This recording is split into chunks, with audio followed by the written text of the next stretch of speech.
बहुत समय पहले रानो चिड़िया अपने पति टुन्नू चिढ़ा और अपनी बेटी गुड़िया चिड़िया के साथ रहती थी। रानो चिड़िया का पति खेती करके अपने परिवार का खर्च चलाता था। उसी जंगल में जमींदार कालू सेठ भी रहता था। उसकी नजर गरीब और कमजोर पक्षियों की जमीन पर रहा करती थी। किसी न किसी बहाने वो उनकी जमीन हड़प लेता था। एक दिन जब टुन्नू चिड़ा अपने खेत में काम कर रहा था, तभी वहाँ पर कालू सेठ आता है और टुन्नू चिड़ा से कहता है, अरे ओ, इतने दिन हो गए, तूने अभी तक मेरा कर्ज नहीं चुकाया। अब मैंने बहुत इंतजार कर लिया, बस अब और नहीं। ये लो कागज, इस पर अपना पंख लगा दो और ये खेत और जमीन मेरे नाम कर दे। तेरा सारा कर्जा माफ कर दूंगा और तुझे अपने खेत में काम भी दे दूंगा, जिससे तुझे और तेरे परिवार को भूखा मरना न पड़े।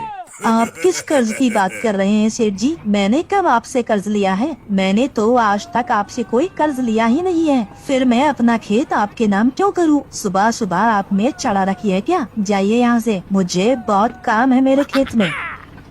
अच्छा, तो तू ऐसे नहीं मानेगा। ये देख, तेरे पंख का निशान लगा है इस कागज पर। तूने मुझसे पूरे 50,000 रुपए उधार लिए हैं। मालिक, ऊपर वाले के लिए है, ऐसा जुल्म मत कीजिए मेरे ऊपर। आप ऊपर वाले से तो डरिए। अगर आप मेरा खेत ले लेंगे तो मैं अपने परिवार का पेट कैसे पालूंगा? मेरा परिवार भूखा मर जाएगा। मुझ पर रहम कीजिए मालिक। वो सब मैं नहीं जानता। आज से ये खेत मेरा हुआ। तू चल भाग यहाँ से, नहीं तो मेरे आदमी तुझे मार कर इसी खेत में दफना देंगे। फिर तेरे परिवार का कौन ख्याल रखेगा? इसलिए अभी भी समय है, चला जा यहाँ से। टुन्नू चिड़ा क्या करता, बेचारा रोता हुआ घर वापस आ जाता है। उसकी ये हालात देखकर उसकी पत्नी रानो चिड़िया उससे कहती है, अजी क्या हुआ? आपकी आंखों में आंसू? क्या हुआ है, जल्दी बताइए, मेरा जी बैठा जा रहा है। रानो, उस कालू सेठ ने झूठे कर्ज की बात कहकर मेरा खेत हड़प लिया। मैंने अभी तक उससे कोई कर्ज नहीं लिया है। वो झूठ बोल रहा है। ऐसा कैसे? मैं अभी जाकर देखती हूँ। कोई फायदा नहीं रानो उसके पास जाने का। पता नहीं कहां से मेरे पंख के निशान वाला कागज है उसके पास, जिसमें लिखा है मैंने 50,000 रुपए उससे उधार लिए हैं। ये कहकर टुन्नू चिड़ा को ऐसा सदमा लगता है कि वो खाट पकड़ लेता है। ये सब देखकर रानो और गुड़िया घबरा जाती हैं। बिटिया, तुम्हारे पापा की तबीयत आज बहुत खराब है। मैं डॉक्टर तोतराम को बुलाकर लाती हूँ। तुम यहीं अपने पापा के पास बैठकर उनका ख्याल रखना। मैं जल्दी आ जाऊंगी। रानो चिड़िया डॉक्टर तोताराम को बुलाने जाती है। तभी उसे एक जगह किसी के करहाने की आवाज सुनाई देती है। रानो चिड़िया पास जाकर देखती है तो एक साधु बाबा बुरी तरह से घायल झाड़ियों के बीच पड़े करहा रहा था। पानी, पानी, कोई मुझे पानी पिला दो, मेरी मदद कर दो। तभी रानो चिड़िया जल्दी से उसके पास जाती है। बस बाबा, आप घबराइए नहीं, मैं आ गई हूँ। आपकी यह हालत किसने की बाबा? ये सब छोड़िए, मैं अभी आपको यहाँ से बाहर निकालती हूँ। आप परेशान मत होइए, मैं आपको कुछ नहीं होने दूंगी। फिर रानो चिड़िया उस साधु बाबा को वहाँ से बाहर निकालती है। बाबा, आप ठीक तो है ना? अब बताइए, आपकी ऐसी हालत किसने की? बिटिया, एक शिकारी ने मेरी ऐसी हालत की है। झाड़ियों में छिपकर मैंने किसी तरह अपनी जान बचाई है, वरना आज वो मुझे मार ही डालता। बिटिया, यहीं पास में मेरा घर है। अगर तुम्हें कोई परेशानी ना हो तो मुझे मेरे घर तक छोड़ दो बेटा। तुम्हारा मुझ पर बहुत एहसान होगा। क्यों नहीं बाबा, इसमें एहसान की कोई बात नहीं है। चलिए, मैं आपको आपके घर तक छोड़ाती हूँ। फिर रानो चिड़िया उस घायल साधु बाबा को उसके घर तक पहुंचाती है और बाबा से कहती है, हे भगवान, मैं तो भूल ही गई। मैं यहाँ पर डॉक्टर तोतराम को बुलाने के लिए आई थी। क्या हुआ बिटिया? तुम इतनी परेशान कैसे हो गई? मुझे बताओ, शायद मैं तुम्हारी कोई मदद कर सकूं। फिर रानो चिड़िया बाबा को सारा बात बताती है। बाबा, मेरे पति बहुत बीमार हैं, घर में इलाज कराने के पैसे नहीं हैं। मैं सरकारी डॉक्टर को बुलाने जा रही थी, तभी आपकी आवाज आई और मैं यहाँ आपकी मदद करने के लिए आ गई। अच्छा सुनो बिटिया, तुम एक बहुत नेक दिल और दयालु चिड़िया हो। तुमने मेरी जान बचाई है, इसलिए मेरी जान बचाने के बदले में मैं तुम्हें ये जादुई लीची के बीज देता हूँ। इसे रात के अंधेरे में जब सब सो जाए तो अपने घर के आंगन में बो देना। अगले दिन लीची का पेड़ और लीची का घर तैयार हो जाएगा। उसके बाद तुम्हारी सारी परेशानी दूर हो जाएगी। आपका बहुत बहुत शुक्रिया बाबा, अब मैं चलती हूँ। रानो चिड़िया वो बीज लेकर वहाँ से चली गई। फिर रानो ने ऐसा ही किया। रात के अंधेरे में सबके सो जाने के बाद उसने अपने आंगन में वो लीची के बीज बो दिए। अगले दिन लीची के पेड़ और लीची का बना हुआ घर को देखकर वो बहुत खुश हुई और अपने पति टुन्नू चिढ़ा और अपनी बेटी गुड़िया को वहाँ लेकर आई। टुन्नू जी, गुड़िया, आप दोनों जल्दी से मेरे साथ आंगन में चले और देखें, हमारे आंगन में लीची का पेड़ उगा है और उसके साथ में लीची का घर भी है। फिर टुन्नू चिढ़ा और गुड़िया दौड़े दौड़े आंगन में आते हैं। अरे ये क्या रानो हो, यहाँ तो लीची का पेड़ और लीची का घर कभी था ही नहीं, पर अचानक ये सब कैसे हुआ? फिर रानो चिड़िया सारी बात उन्हें बताती है। तभी टुन्नू चिढ़ा एक लीची खाता है और लीची खाते ही उसकी सारी बीमारी ठीक हो जाती है। ये देखकर वो सब हैरान हो जाते हैं। अरे रानो, ये लीची कोई मामूली लीची नहीं, बल्कि ये जादुई लीचियाँ हैं। ये सब तुम्हारी अच्छाई की वजह से हुआ है। जो बाबा ने खुश होकर तुम्हें ये जादुई लीची के बीज दिए, और ये लीची का घर कितना सुंदर है। सुनो पापा, आप ये सारी लीची को तोड़कर बाजार में बेच दो। इससे हमें अच्छे पैसे भी मिलेंगे और आपको काम ढूंढने में भी कोई परेशानी नहीं होगी। फिर टुन्नू चिढ़ा अपने परिवार के साथ उस लीची के घर के अंदर जाता है।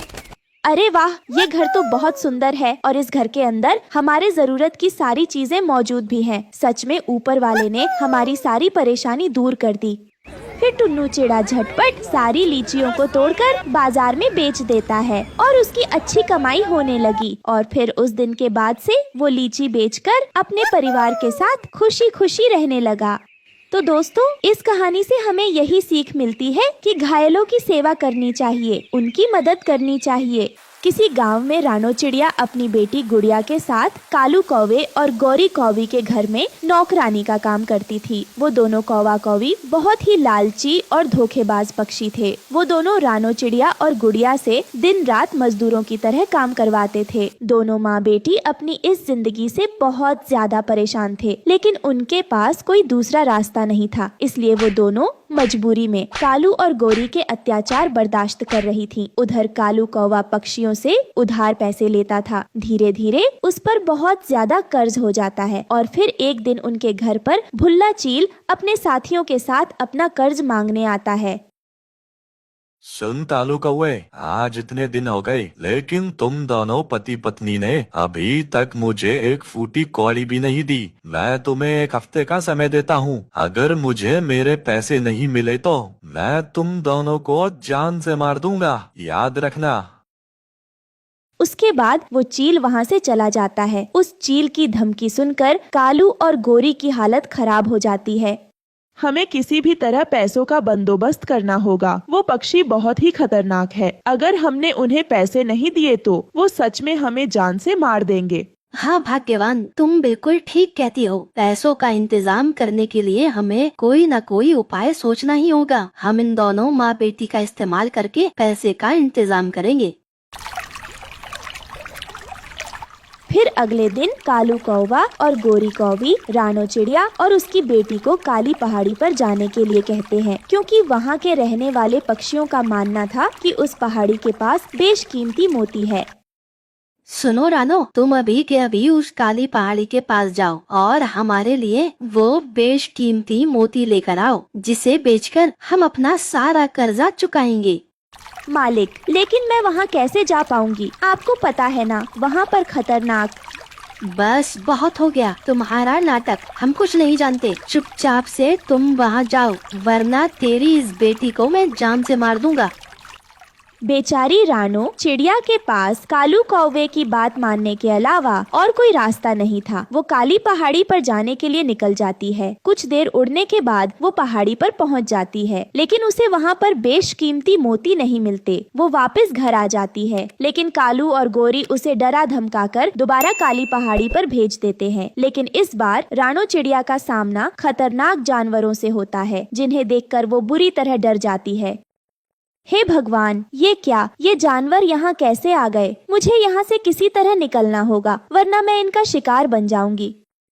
फिर रानो चिड़िया किसी तरह अपनी जान उन जानवरों से बचाकर वापस घर आती है। उसे खाली हाथ देख कालू कौवा आग बबूला हो जाता है। मोती हासिल करना इस चिड़िया के बस की बात नहीं है, चलो यहाँ से चलते हैं। दूसरी तरफ बेचारी रानो की हालत पर उन दोनों को जरा भी तरस नहीं आता। माँ, ये दोनों बहुत ही लालची हैं। हमेशा अपने फायदे के लिए हम दोनों को मुसीबत में फंसा देते हैं। हाँ बेटा, तूने बिल्कुल सही कहा। हम दोनों की किस्मत बहुत खराब है जो हमें इनके साथ रहना पड़ता है। इस तरह देखते ही देखते कुछ दिन बीत जाते हैं। फिर एक दिन कर्ज वाले कालू को पैसे के लिए दोबारा धमकी देने आते हैं और उन्हें सिर्फ एक दिन का समय देते हैं। इस बात से कालू और गोरी दोनों बुरी तरह घबरा जाते हैं। मैंने सुना है कि पास वाले जंगल में एक बहुत ही खतरनाक तांत्रिक रहता है। अपने मंत्रों की शक्ति से वो पक्षियों को मारकर उन्हें जमीन में दफन कर देता है और अगले दिन मुर्दा पक्षी सोने के रूप में बदल जाते हैं। अरे वाह, ये तो तुमने बहुत अच्छी बात बताई। हम रानो और गुड़िया को उस तांत्रिक के हवाले कर देंगे। फिर तांत्रिक उन दोनों को मारकर जमीन में दफना देगा। उसके बाद दोनों का शरीर सोने के रूप में बदल जाएगा। इस तरह वो दोनों लालच में पड़कर रानो और गुड़िया को मारने का फैसला कर लेते हैं। दूसरी तरफ दोनों माँ बेटी उनकी सारी बातें सुन लेती हैं। ये दोनों तो अपने फायदे के लिए हम दोनों को जान से मारना चाहते हैं। मैंने ऐसा कभी नहीं सोचा था। हमें आज रात ही किसी भी तरह यहाँ से भागना होगा। फिर रात में मौका देखकर रानो चिड़िया अपनी बेटी के साथ वहाँ से भाग निकलती है। भागते हुए वो दोनों दूर जंगल में जा पहुँचते हैं। माँ, मुझे बहुत प्यास लगी है, अब मैं और नहीं उड़ सकती। तभी उन्हें झाड़ियों के पास एक बड़ा सा कुआं दिखाई देता है। दोनों माँ बेटी जैसे ही कुएं के पास पहुंचते हैं कि तभी अचानक कुएं के अंदर से एक तांत्रिक बाहर निकल आता है। ओए, तुम दोनों कौन हो और इस खतरनाक जंगल में क्या करने आए हो? रानो उस तांत्रिक को कालू और गोरी की सारी बातें बताती है। अच्छा, तो ये बात है। तुम दोनों फिक्र मत करो, आज से तुम दोनों मेरे साथ रहो।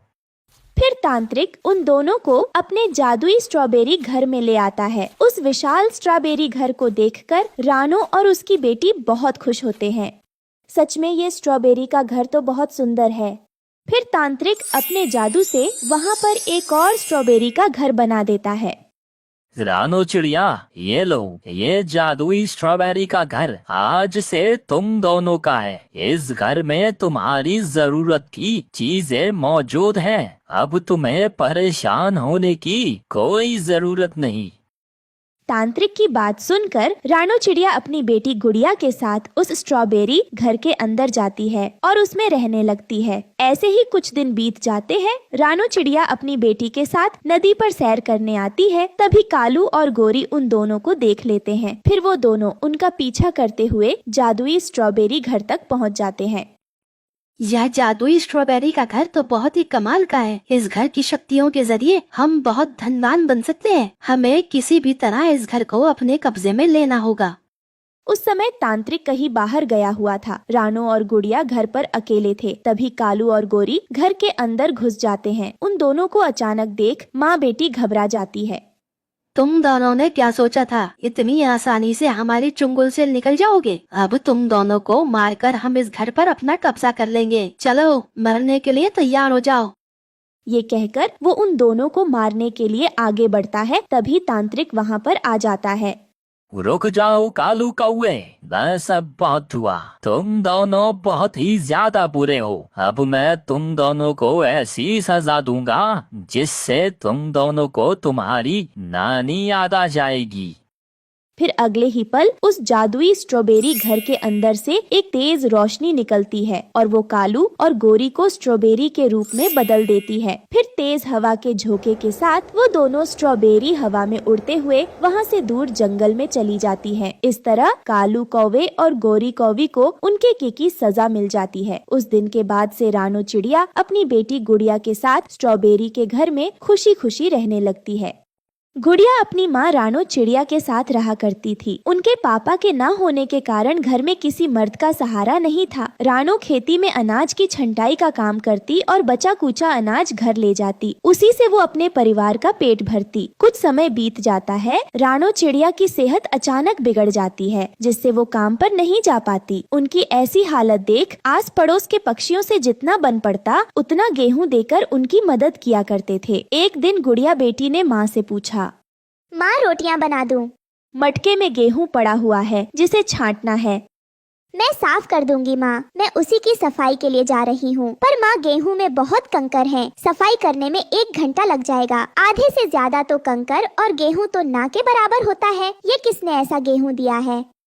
मुफ्त में मिला हुआ गेहूं ऐसा ही तो होगा बेटा, अपनी किस्मत में यही लिखा है बेटी।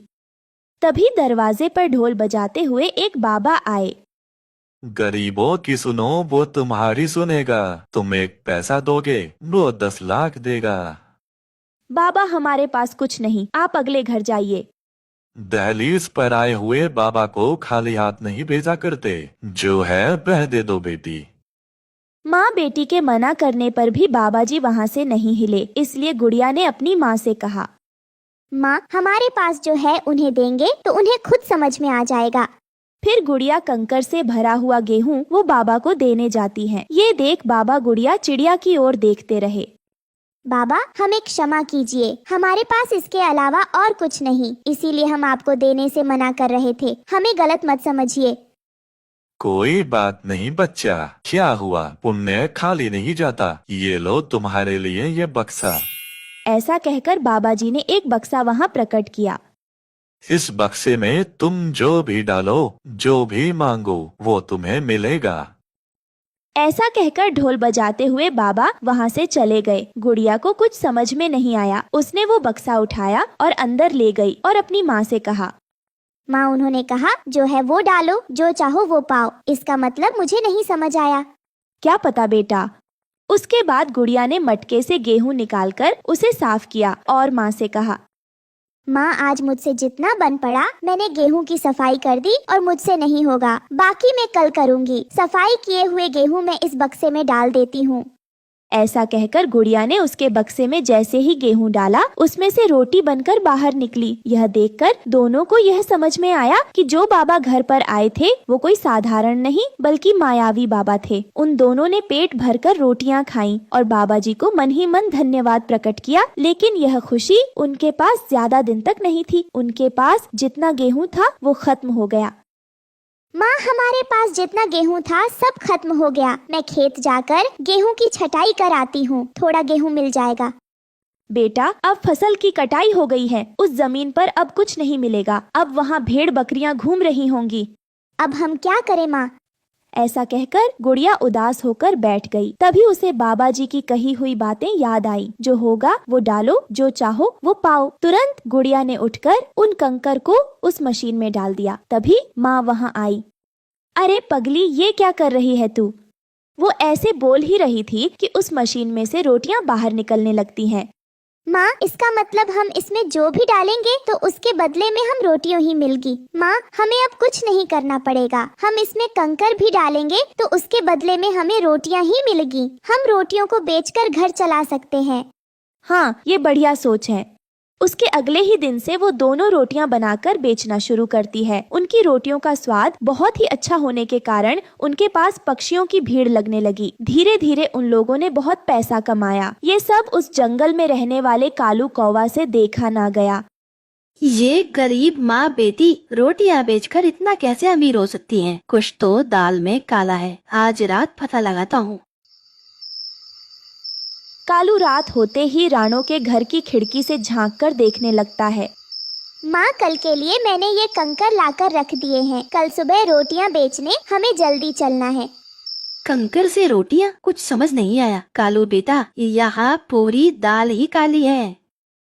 कालू ऐसा सोचकर वहाँ से चला जाता है। सुबह होते ही गुड़िया वो कंकर उस बक्से में डालती है और उसमें से रोटियां बाहर आने लगती हैं। दूर बैठा कालू कौवा ये सब देख रहा था।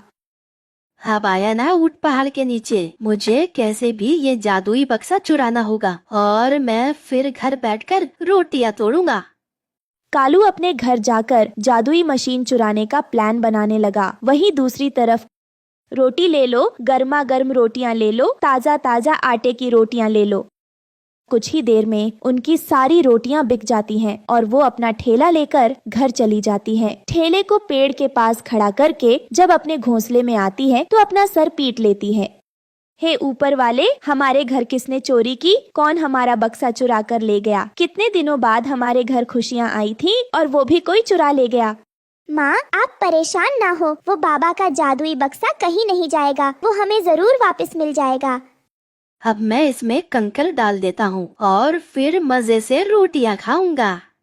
कालू कौवा जैसे ही उसमें कंकर डालता है, उसमें से एक जोर का बिजली का झटका कालू को लगता है और जोर के झटके के कारण उसका घोंसला आग की चपेट में आ जाता है। कालू जैसे तैसे करके अपनी जान बचाकर दूसरे जंगल भाग जाता है। अगली सुबह, माँ, मैं पानी लाने जंगल जा रही हूँ, आप अपना ध्यान रखना। गुड़िया पानी की तलाश में इधर उधर भटक रही होती है। तभी उसकी नजर झाड़ियों के पीछे पड़े जादुई बक्से पर जाती है। वो तो शायद जादुई बक्सा है। गुड़िया खुशी खुशी वो बक्सा उठाकर घर ले जाती है। इस तरह दोनों माँ बेटी की जिंदगी में खुशियाँ आ जाती हैं और वो रोटियाँ बेचकर अपना घर चलाने लगती हैं। दुष्ट कालू कौवा रोजाना अपना चेहरा छिपाकर पहाड़ों पर बैठ जाता और किसी भी आते जाते पक्षियों का भोजन छीन लेता। आज मिट्ठू तोता अपने लिए अपना सेब लेकर आ रहा था। कितना लाल है मेरा सेब, कितना मीठा है मेरा सेब, आज मिट्ठू खाएगा लाल सेब। ये कहकर मिट्ठू तोता अपना सेब लेकर जा रहा था। वो अभी पहाड़ों की तरफ पहुंचा ही था कि पीछे से कौवा अपना चेहरा छुपाए आता है और वो मिट्ठू का सेब लेकर भाग जाता है। मिट्ठू तो वहीं बैठकर रोने लग जाता है। ले गया वो कमबख्त जालिम मेरा सेब, ले गया। पूरे 1 महीने बाद मुझे आज सेब खाने को मिला था। मैं बताऊंगा सबको, बताऊंगा, न्याय चाहिए मुझे। फिर ऐसे रोते हुए मिट्ठू जंगल वापस आता है। भैया, क्या हुआ? आप रो क्यों रहे हो? रानो, मैं रो ना तो क्या करूं, मेरा सेब, मेरा सेब। भैया शांत हो जाओ, क्या हुआ आपके सेब को? वो पहाड़ी वाला डाकू आज मेरा सेब छीन कर भाग गया और मैं तो उसे पहचान भी नहीं सका।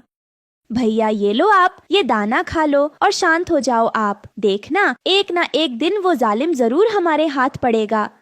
वाह वाह, लाल है ये सेब और बहुत मीठा भी होगा। कैसे गाने गाते हुए जा रहा था मिट्ठू, मगर मैंने उसे रुला दिया और छीन लिया उसका सेब। वो दुष्ट कालू कौवा ऐसे खुद से बातें करता है और फिर मिट्ठू से छिना हुआ सेब खाने लगता है। शाम को सभी पंछी एक पेड़ के नीचे इकट्ठे होते हैं।